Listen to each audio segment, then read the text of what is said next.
So today we're going to talk about the 3 reasons that you've not successfully lost weight yet, or why you haven't kept it off, right?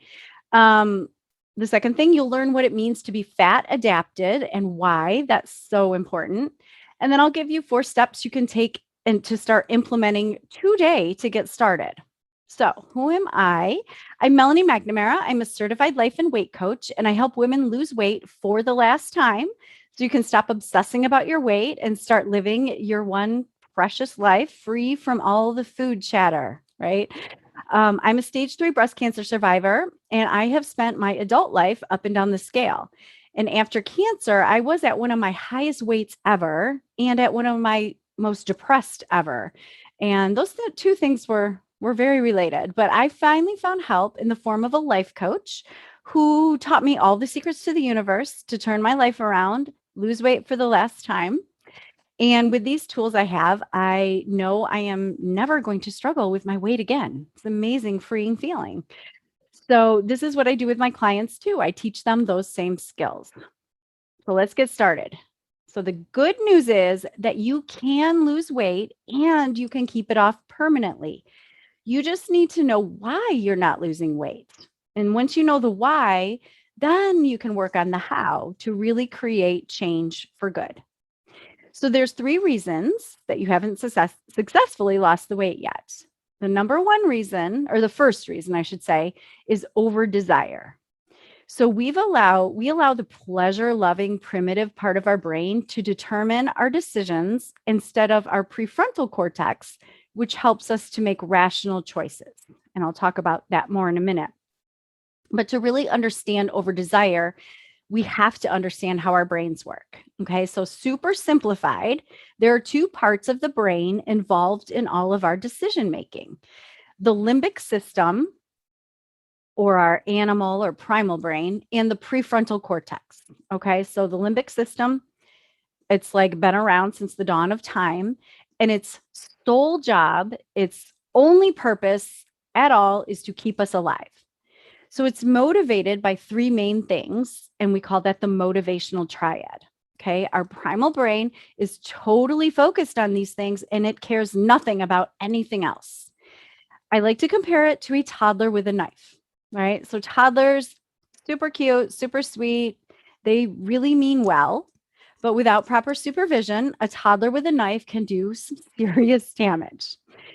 So the prefrontal cortex is more evolved. It's the part of the brain that makes us human, right? It separates us from from animals and unruly toddlers.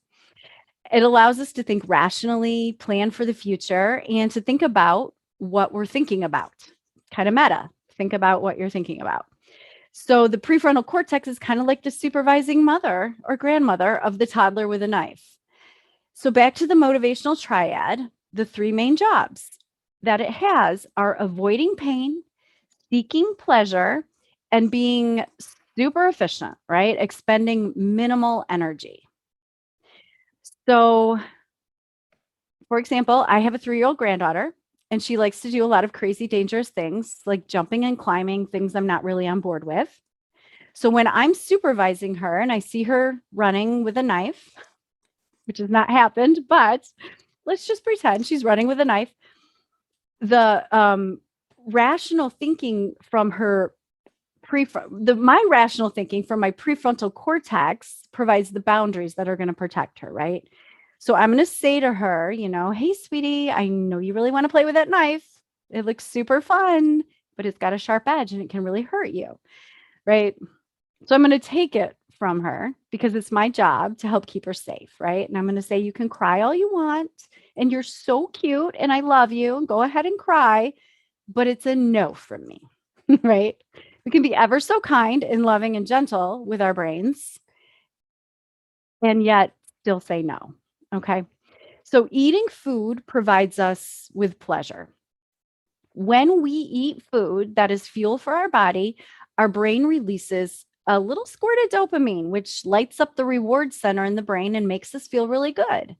So it makes sense that eating food is pleasurable because without it, what would happen? We would starve to death, right?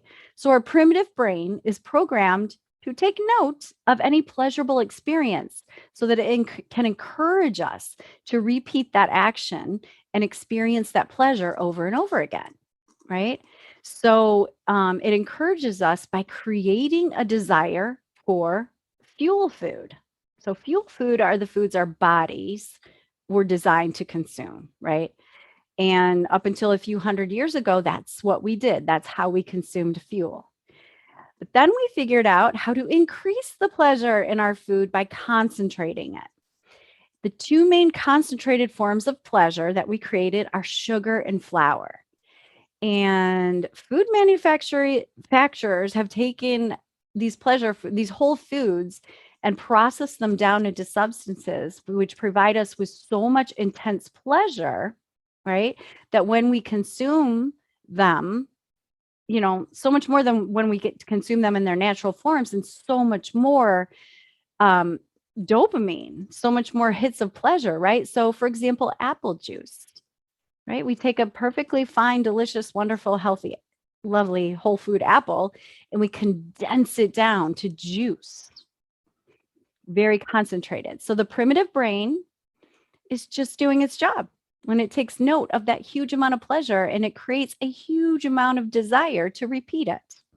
So that is why it's totally normal that it's hard to say no to the brownies that someone brings into the office or the cake for Sherry's birthday party at work, right? Every damn week it's somebody else's birthday and they're bringing in cake.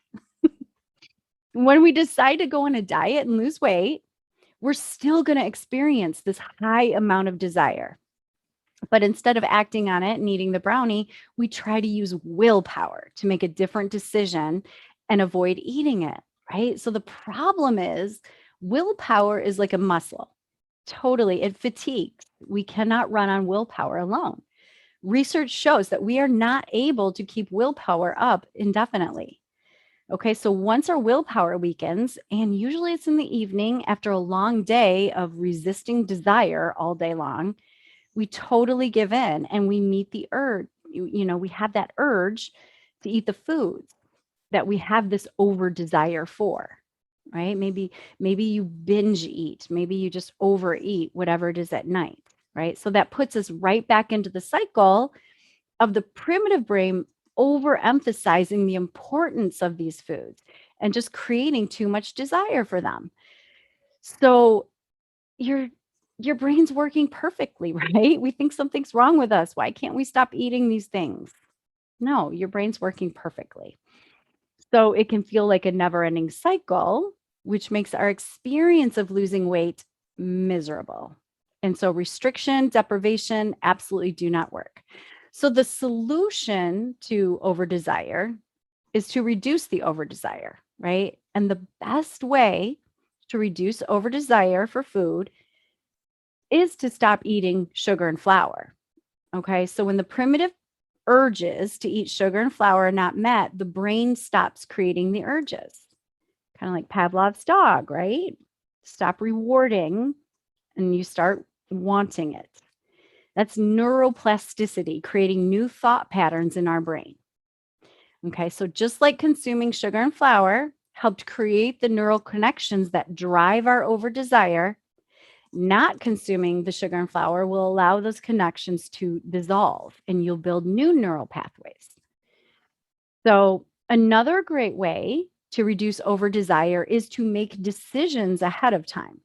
So, when you plan the foods you're going to eat in advance, it's easy to know what to eat in the moment, right? Only what you've pre-planned using your thinking part of your brain, your prefrontal cortex, the part of your brain that is evolved and it wants the best for you, right? And can make really good decisions about what is the best for you and your body.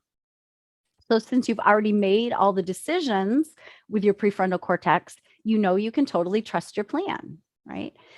Because when you make decisions in the moment, it's your primitive brain taking over and it's going to give you all the justifications and all the arguments and all the convincing that, surely you've been eating so well, that piece of cake won't make a difference, right?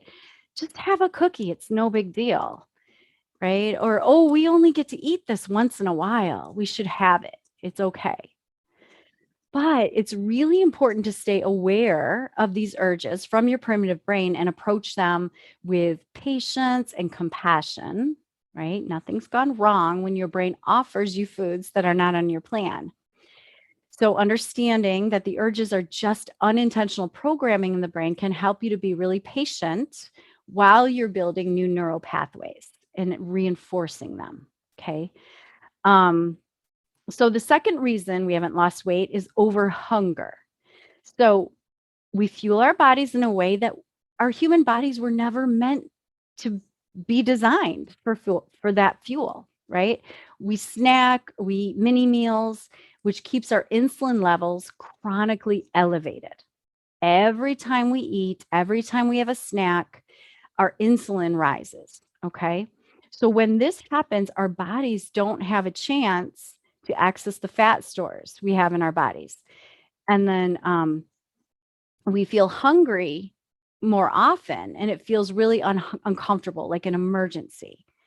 Okay, so when you are eating sugar and flour on a regular basis, which most people are, since it is hidden in just about every processed food, your sensations of hunger are very, very intense, right? Have you ever felt, and I know I have, and I've described it this way, like my stomach is eating itself, or we're just hangry, right? A mixture of hungry and angry. And you feel like, finding food to make the hunger go away is an emergency, right? Everyone get out of the way. I've got to eat now. That's sugar and flour talking, not necessarily a normal hunger, right? So other people experience a lot of lightheadedness or even worry that they might faint. And that's a term. So the term I use to describe somebody whose body functions in this way is a sugar burner. So what that means is your body prefers to make you physically feel really terrible so that you'll eat some very easily digestible forms of energy, like sugar and flour. And your body would much rather utilize these foods for your energy than actually access the fat stores and turn your fat into energy. So again, think of that motivational triad. Be efficient and expend minimal energy. Takes way more energy to go into the fat stores. So think of it like this. When you eat food to give your body fuel, it's like your body just has to open the fridge and grab a snack for dinner, right? Your body going to fat stores to utilize that for fuel is like going out to the garage freezer, grabbing something to defrost for dinner. It's a lot more work, right? We want to train our bodies to go to the freezer for fuel. I call that dining in, training my body to take a piece of my ass for dinner, right? Instead of me grabbing something out of the fridge. So when you're a sugar burner, your body is totally going to resist converting your fat. Your body totally prefers easily digestible sources of energy. Again, sugar and flour. So when you're hungry all the time or you're hungry frequently and you end up eating all the time, it stimulates your pancreas to secrete insulin, and it raises your insulin level. Again, insulin is a fat storage hormone. So the insulin takes the glucose, we'll get a little sciencey here, takes the glucose out of your bloodstream and puts it into your cells for energy. And then it stores the extra as glycogen in your liver, and anything that's still left over is stored as fat in your fat cells. Just a little science for you. But that's what happens. So if you're eating on a frequent basis, like you're snacking, eating mini meals every few hours, or sipping on something that's got a lot of calories throughout the day, like a latte or something like that, or just like even just nibbling on little bites, taking little tastes here and there, what you're doing is you're keeping those insulin levels just chronically elevated. And when this happens, you are almost always in fat storage mode. So if you're someone who wakes up in the morning and you get up and you just start eating, you eat breakfast and then you just eat throughout the day until bedtime snack, the only time you're even allowing your body to use your fat stores is when you're sleeping. And most of us don't get enough sleep as it is, right? So maybe 6 or 7 hours. And So we're not giving our bodies that time to access those fat stores. So knowing this information, it's just so helpful. It makes so much sense why so many of us have not been losing weight very easily. So the solution to that, I'll get real fancy on you, is called gluconeogenesis.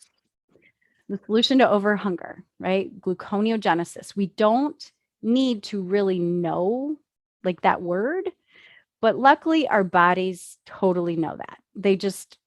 That's how they were built, and they just need to be coaxed into it. Okay.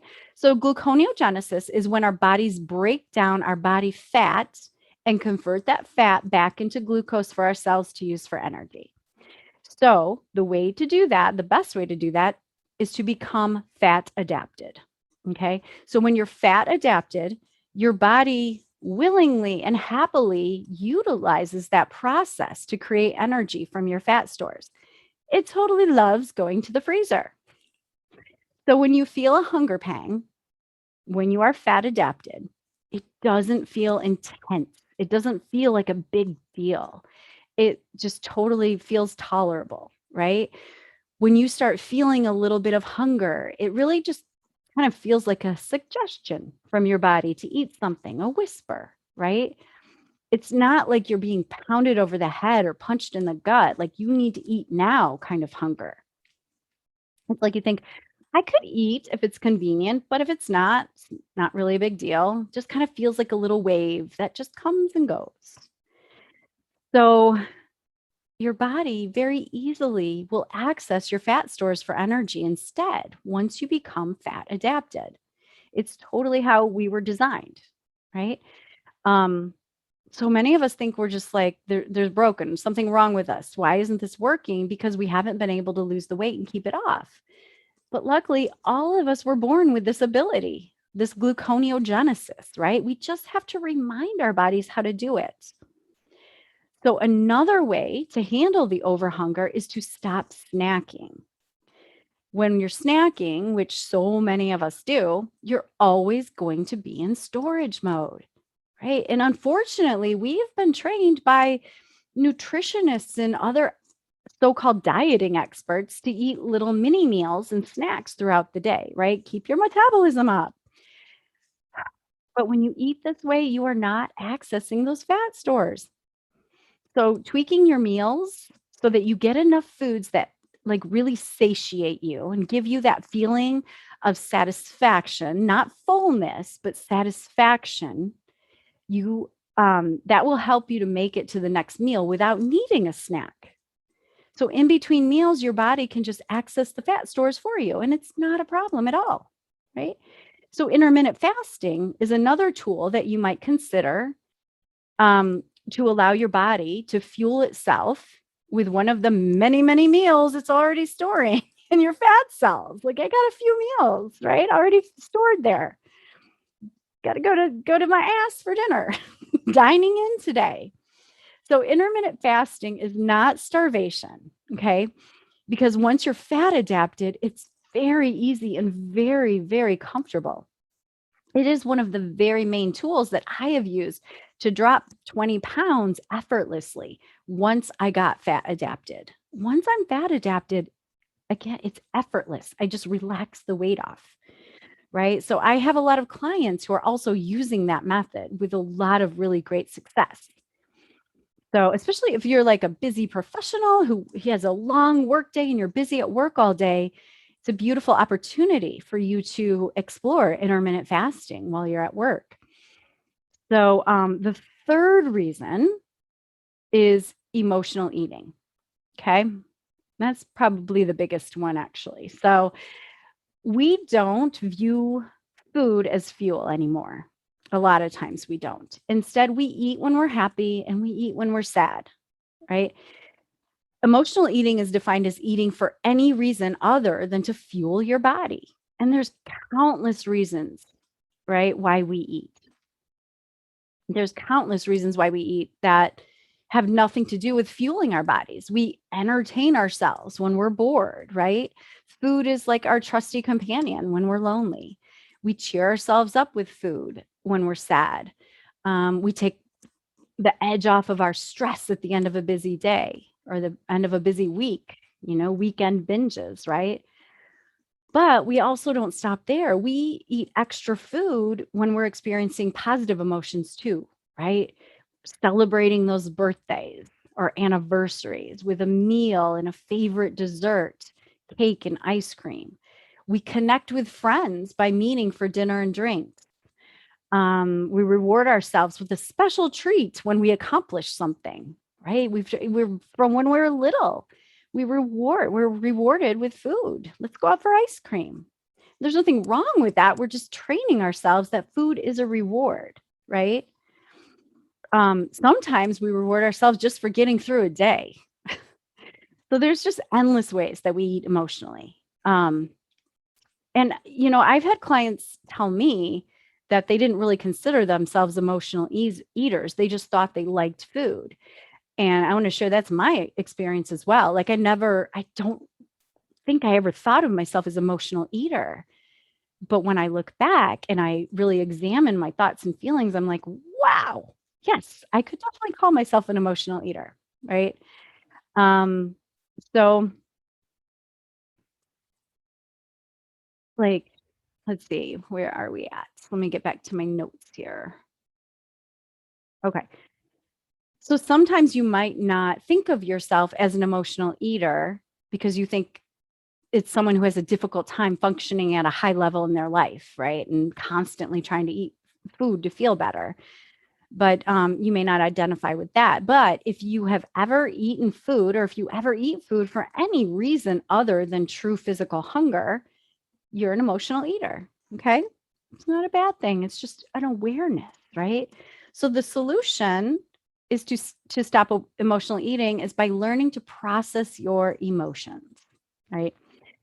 So learning how to feel your feelings. Just like our bodies were designed to process our food in a certain way, our bodies were designed to process emotions. We're afraid we're going to feel an emotion and it's going to take over, right? But it's important to understand that emotions are simply the result of a chemical reaction in our body that occurs after we have a thought. And a thought is just like two neurons firing in our brain, right? This connection is what happens when we have any thought. And we have somewhere between 40 to 60,000 thoughts every single day, right? We're only aware of I think it was like 1,500 or something like that, right? So we're constantly experiencing some sort of emotion, right? So to feel better, we don't need to eat. We need to manage our thinking. We need to learn to process our emotions. We need to learn to allow and really feel our feelings instead of reacting, resisting, or avoiding. So that's one of the main skills I work with my clients on, right? So the thing is each one of those thoughts in our heads creates an emotion, which then drives our action and creates our result. So I use a tool called the model in my coaching practice, and it creates awareness around food to really get to the root cause of why you're eating.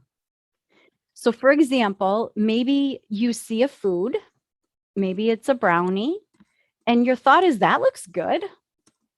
You've just created a feeling of desire in your body and perhaps over desire, right? And so when you have this desire, if you just react, you may just grab and eat that brownie, which just perpetuates that over desire cycle. It seems like such an innocent thought, right? That looks good, but it creates that desire in us. Okay. So another awareness might be you step on the scale and you see a number on the scale, and your thought might be, I can't believe my weight is so out of control. And when you think that thought, it creates a feeling of maybe disgust, maybe disappointment in yourself, right? And then your action will be like, I want to eat to dull this terrible feeling I'm feeling, right? And then the result is you're out of control with your thoughts and feelings. Number on the scale is just simply a number, it's data. We have lots of thoughts about it, right? So the thought model can be used to uncover all the thoughts that we're creating, all the unwanted emotions that we're creating, and all the results that we're experiencing in our life, right? These are the types of things where coaching really comes in. Get to the root cause of it, right? So here's the best news I have for you is that lasting, sustainable weight loss is 100% available, right? So it's super important to eat in a way that allows your body to function the way it was designed to, right? We also have to recognize that so much of our experience of losing weight and keeping it off has to do with our thinking. So much of it, right? So I promised 4 steps that you could do right away to get started. And the first step would be set a protocol for yourself, a food protocol. It's not a diet in the way that we've often thought of a diet. It's a way of eating that you want to learn to eat for the rest of your life. Okay. So when you set a protocol, you're going to write down what you will eat tomorrow, exactly down to the amount. So you're going to eat it down. And normal diet, it may sound terrible. It may sound awful and restrictive, right? But this is not about restriction. It's about learning to keep your commitments to yourself. So when you're setting your food protocol for tomorrow, you want your level of commitment that you are going to stick to that protocol to be at least an 8 or better on the scale of 1 to 10. So if you're setting a food protocol for tomorrow and you're like, oh, yeah, I'm not really sure I'm going to follow that. Okay, let's rewrite that food protocol. You want it to be an 8 or better. So say you write down exactly what you're going to eat tomorrow and you're like, yeah, I'm pretty sure I can follow that. I'd say I'm about an 8, right? I want you to do that. That is your food protocol. We're setting the protocol because we're not jumping into like dropping 15 pounds in a week. We're going to start to retrain your brain to keep its commitments to itself, right? That's the first step. Set that protocol, okay? The second step is tomorrow, eat only that, no matter what. Eat what's on your protocol, okay? Step 2. Sounds really easy, right? No, because step 3 is you're going to have to process whatever feelings come up for you when you have an urge to eat off your plan. You're going to want to notice, what are the thoughts I'm thinking behind these feelings? Processing your feelings means allowing them. Okay. We talked about the normal ways most of us respond to a feeling is we react, which might be grabbing the food and eating it. It might be resisting, which would be using willpower, like, no, I'm not going to white knuckling. I always think of resistance as white knuckling your way through an urge, right? It's not sustainable. Avoiding, many of us avoid, we just try to distract ourselves, but that that feeling's going to be there, right? It's going to be there sneaking around, hiding in the background, and you're avoiding it. Think of the urge like the toddler. You've got the toddler over here. The toddler's going to keep getting louder and louder. It doesn't matter. You can avoid him or her. You can avoid the toddler, but it's still going to be there. My suggestion is you allow the feeling in your body. So it's like when the toddler's throwing a fit and you're like, I see you. I hear you. It's okay. You're allowed to be here, right? But it's a no.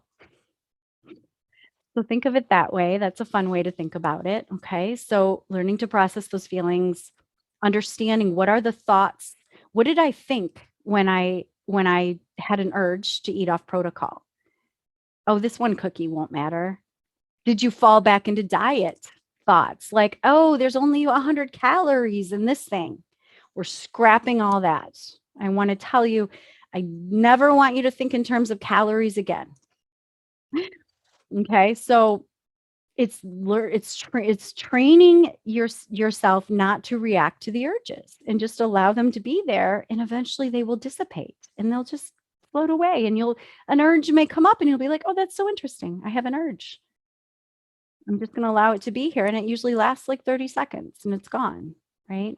In the beginning, it feels really powerful. So when you've got to learn to process the feelings as they come up. And then the fourth step, rinse and repeat. Keep doing it.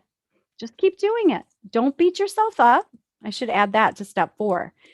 Don't beat yourself up. Don't say, oh my gosh, I had an overeat. What's wrong with me? Why can't I stick to the plan? No, it's data. I would say data, not drama. So understanding why you ate off plan is so important without judgment, without judging yourself for going off plan, right? Why did I? I always say like to myself, what's the matter, hun? Like you have to have so much love for yourself, right? Not judgment. Like, why the hell? What's wrong with you? You wouldn't talk like that to your best friend or to your toddler, right? Don't talk that way to yourself. Understand what's going on. Okay. Feelings are created by our thoughts. So when you're having a feeling, you ask yourself, what's going on? Right? Feelings are like messages from our body. They're just messages. And we just need to decipher what's going on, right? What's the thought? So, as a coach, what is so fun is when my clients do share with me that reaching their goal weight is pretty amazing, keeping it off, all of that. But the best part of doing this work is learning to change their thinking, right? Learning that now you can create any life you've ever wanted, right? They're changing their relationships. Their relationships are better, right? They're enjoying their work again. They're experiencing so much less stress at home and at work, right? That's the magic of this thought work, is changing every area of our life and not just our weight loss, creating that freedom and that confidence for ourselves, knowing that we're not at the effect of food and we're not at the effect of what somebody else says or does, right? Or the number on the scale. We get to choose our own life experience by noticing our thoughts, choosing our thoughts intentionally and creating intentional feelings in our body. Okay. So that is what I have for you today.